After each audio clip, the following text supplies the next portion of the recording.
Сколько стоит поездка в Диснейленд в Париж на двоих? Мой Аморе решил сделать мне подарок на Рождество – поездку в Диснейленд с ночевкой. Давайте посчитаем, насколько Аморе стал беднее.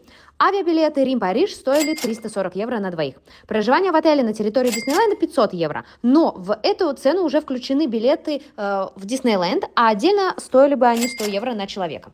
Из аэропорта до отеля стоило 60 евро на двоих. Обеды в парке стоили 30 евро на двоих. Мы пообедали 2 раза, поэтому 60 евро. Ужин в ресторане отеля стоил 80 евро и, кстати, был очень вкусный. Завтрак 50 евро, все это на двоих.